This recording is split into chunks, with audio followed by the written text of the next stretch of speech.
और महालक्ष्मी सेल्स आपके लिए तैयार है लेटेस्ट कंज्यूमर अप्लायंसेस के साथ। Branded air conditioners, best brands, best offers के साथ आपके लिए अवेलेबल है महालक्ष्मी सेल्स में। एयर कूलर्स जो आपके पूरे घर में ठंडी हवा से आपके दिन को और खुशनुमा बनाए। Single door refrigerator, double door refrigerators, inverter battery, deep freezers, विजी cooler, LED televisions, semi and fully automatic washing machines, water purifier, RO plus UV, आटा चक्की, water dispensers, water coolers, mini refrigerators, सभी appliances बेस्ट ब्रांड्स के best offers के साथ आपके लिए available है Mahalaxmi sales में।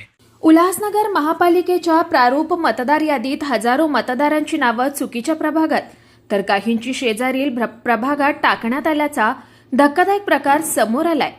या गंभीर घोळामुळे आगामी निवडणुकीत मोठ्या प्रमाणावर गोंधळ निर्माण होण्याचा इशारा शिवसेना उद्धव बाळासाहेब ठाकरे गटाचे जिल्हाध्यक्ष धनंजय बोडारे यांनी दिलाय। या प्रकरणी त्यांनी आयुक्तांना लेखी निवेदनही सादर केलं। विरोधी पक्षाकडून मतदार यादीतील त्रुटींवर शेकडो हरकती दाखल करण्यात आल्या असून मोठ्या प्रमाणावर चुका झाल्याचं उघड झालंय। नुकत्याच पार पडलेल्या नगरपालिका आणि नगरपंचायत निवडणुकांमध्ये निर्माण झालेल्या गोंधळानंतर देशात लोकशाही कितपत शाबूत आहे असा प्रश्न राज्यात निर्माण झाल्याची टीका बोडारे यांनी केली आहे।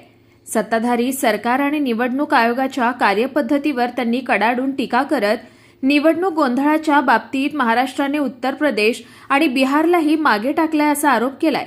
मतदार यादीतील या तांत्रिक व प्रशासकीय त्रुटींमुळे नागरिकांमध्ये सरकार आणि निवडणूक आयोगाबाबत गंभीर संभ्रम निर्माण झाल्याचं त्यांनी बुधवारी पत्रकार परिषदेत सांगितलंय। नुकतीच अंबरनाथ नगरपालिकेची निवडणूक ही 2 डिसेंबरला 4 नोव्हेंबरला प्रेस कॉन्फरन्स घेऊन निवडणूक आयोगाने डिक्लेअर केली होती। परंतु 30 तारखेला रविवारी दुपारी बातमी येते, पहिली बातमी येते, नंतर GR येतो रविवारचा की 29 तारखेचा GR आहे किंवा आदेश आहे निवडणूक आयोगाचा आणि सदर निवडणूक ही 20 डिसेंबर रोजी घेण्यात येईल। आणि त्याचं कारण दिलं की 23 तारखेच्या अगोदर कोर्टाने निकाल देणं अपेक्षित होतं। तो निकाल 23 तारखेच्या नंतर गेल्यामुळं लोकांना माघार किंवा नंतर 26 तारखेला चिन्ह वाटप दिल्यानंतर लोकांना माघार घेता आली नाही आणि म्हणून त्यांना माघार घेण्यासाठी या अंबरनाथ नगरपालिकेच्या संपूर्ण महाराष्ट्रातल्या निवडणुका 20 दिवसांनी पुढे ढकलल्या गेल्या। एक अजब कारभार।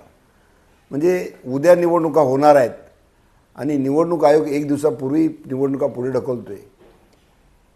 म्हणजे निवडणूक कार्यक्रम जाहीर केला तो घाईमध्ये केला। मतदार याद्या तयार नव्हत्या। महापालिका प्रशासन 7 तारखेला मतदार याद्या देणार होते, 11 तारखेपर्यंत मतदार याद्या मिळाल्या नाहीत आणि त्याच्या विरोधात मतदार याद्या मिळाल्यानंतर एवढा प्रचंड घोळ की एका प्रभागातले मतदार दुसऱ्या प्रभागामध्ये जवळपास 1,500-2,000 हजार मतदार जाणीवपूर्वक केल्यासारखं तिथं परिस्थिती होती। त्याच्या विरोधात सगळ्या लोकांनी तक्रारी केल्या पण त्या तक्रारीचा काही उपयोग झाला नाही। मतदार याद्या जशाच्या तशा, उलट त्यापेक्षा त्यात बदल जास्त केला गेला। म्हणजे लोकांच्या तक्रारी ऐकल्या नाहीत, सूचनांची काय विचार केला गेला नाही। मला वाटतं गंमत अशी की या सत्ताधारी पक्षाचे महाराष्ट्राचे प्रदेशाध्यक्ष रवी चव्हाण स्वतः तिकडे गेले आणि त्यांनी मतदार याद्या बरोबर नाहीत असं सांगितलं। त्याच्या विरुद्ध आम्ही निवडणूक स्थगित करू शकतो आम्ही असं तिथं बोलून गेले आणि त्यानंतर पुरवणी याद्या आल्या। आश्चर्याची बाब म्हणजे बरीचशी लोक स्थलांतरित दाखवली गेली। म्हणजे अशा प्रकारचा कारभार या निवडणूक आयोगाच्या माध्यमातून प्रशासकीय यंत्रणा करते।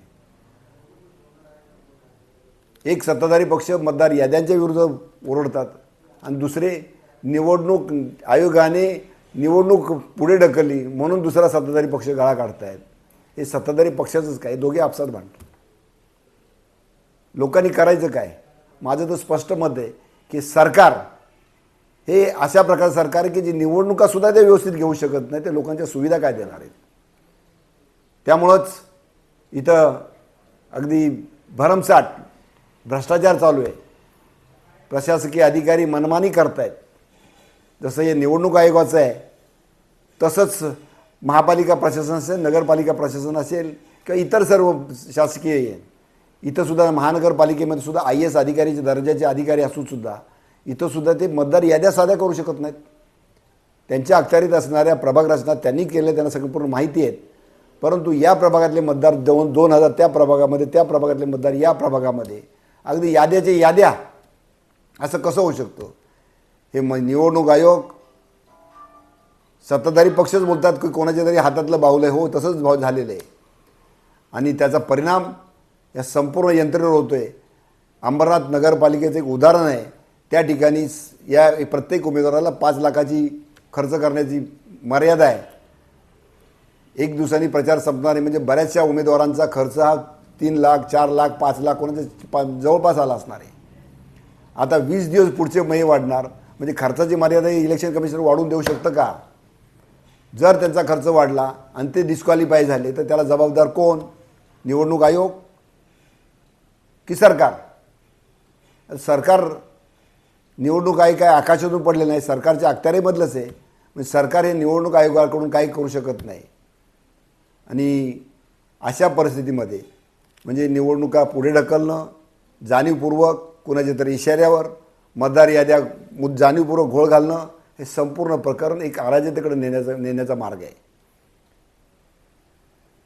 अंबरनाथ नगरपालिकेचं उदाहरण देतो, तसंच इतर महाराष्ट्रामध्ये झालेले काल ज्या विभागामध्ये, ज्या शहरांमध्ये मतदान झालं, आपण बातम्या पाहिल्या असतील.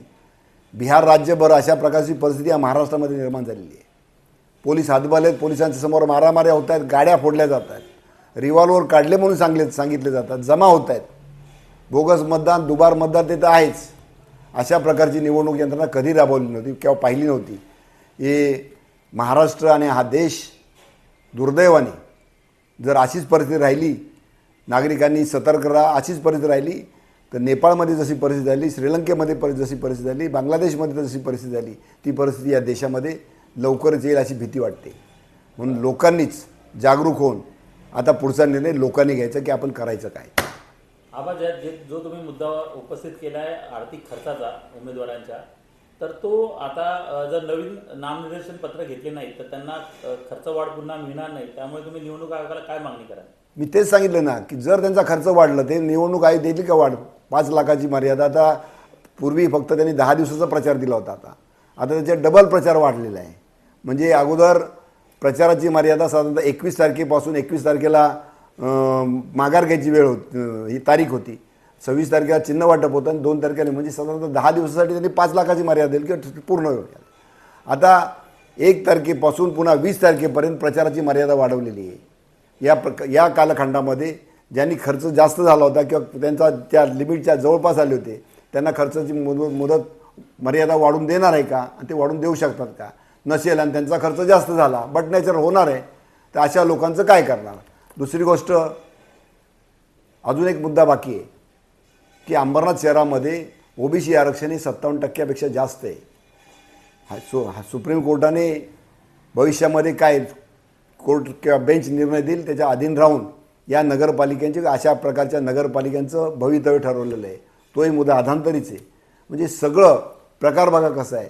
निवडणुका घेत आहेत, कशासाठी घेतोय ते कळत नाही आणि हे संपूर्ण पाप हे निवडणूक आयोगाचं आहे. मी अशा निवडणूक आयोगाचा निषेध करतो. Bureau report, Swanand media, Ulhasnagar. ताज्या घडामोडींसाठी स्वानंद न्यूजला सबस्क्राईब करा आणि बेल आयकॉनवर क्लिक करा.